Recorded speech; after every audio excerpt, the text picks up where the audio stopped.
Hey everybody, what's up? Well, we got some more Guns N' Roses news today. So if you guys saw my video earlier today, Guns N' Roses played their first concert in Australia of 2017.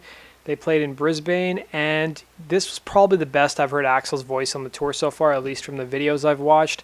And the press was pretty positive. You know, they said in one article, they said the Guns N' Roses reunion was worth the wait. Another article said that Guns N' Roses still got it. Rock legends Guns N' Roses sent 40,000 fans into a frenzy as they kick off the big Australian tour. And I've got some, I got a video that I did earlier today just talking about a recap of the concert. There's about a couple videos showing some footage. There's one video that's not the full concert, but it's like an hour and a half or so of footage. So if you guys want to check it out, go check it out on my channel. Let's go on to our next piece of news. So Gibbous has an interview with Dale Skirseth, who's the production manager for the Guns N' Roses reunion tour. It's basically a 5-minute video of him just answering press questions about the tour. So if you guys want to know like the nitty gritty about the actual tour and what goes on during the actual setup and during the show, it's a good concert to go check out. So I've linked to that video down below. I want to give Gibbous a big thanks. He's put some great content on his channel. Let's go into our next piece of news.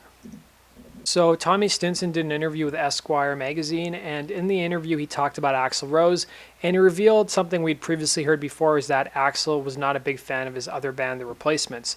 So Tommy said he made a comment once that him and GNR road manager Del James might have come to one of our shows and checked us out at some point, but he wasn't quite a fan. Duff was the one that saw us play and was more of a fan of ours back then. Stinson said he wasn't a big Guns N' Roses fan back in the 80s either. He said, "No, really, we weren't so much into it. It actually is funny now because Axl and I got joking about it years later that neither of us was really a fan of each other's bands." And, you know, what's funny is that if you guys watch Guns N' Roses photographic history, I think there was a gig that Guns played in 1988 or around that time where the Replacements were on the same bill as Guns N' Roses. So I kind of wonder if Axl and Tommy met back in the day. So there's a new article on the Fairmont Sentinel talking about 360-degree virtual reality, and it talks about the technology, about how one thing the music industry is looking at is enabling live streaming at concerts, but allowing it to be 360 degrees live streaming. So it's almost like you're there. And in the article, they actually mention how they've used the technology with a company called VRLIVE. So VRLIVE, they said, broadcasts began with local bands.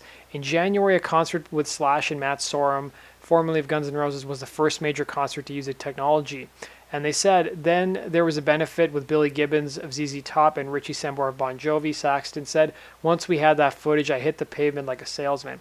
They also said it wasn't long before VR Live was being pursued by the industry, and Saxton was involved with VR Live full-time. He said, "In the music industry, we're known as the experts. We taught them how you could use and monetize it, and when people realize the value, people will pay."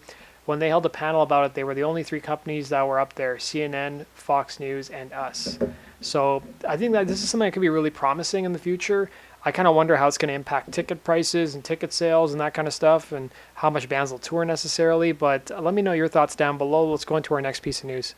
We've got a little bit of an aside here. So Alice in Chains and Velvet Revolver members react to the final Black Sabbath concert. So Black Sabbath played their final show, and Dave Koechner actually tweeted out about it.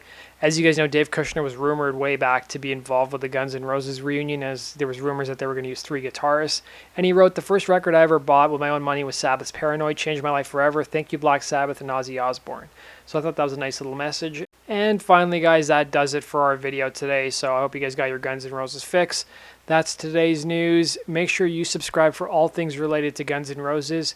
And guys, make sure you follow me on Twitter at Guns N' Roses Daily. I will follow you guys back. And let me know your comments down below in the comment section, guys. Take care.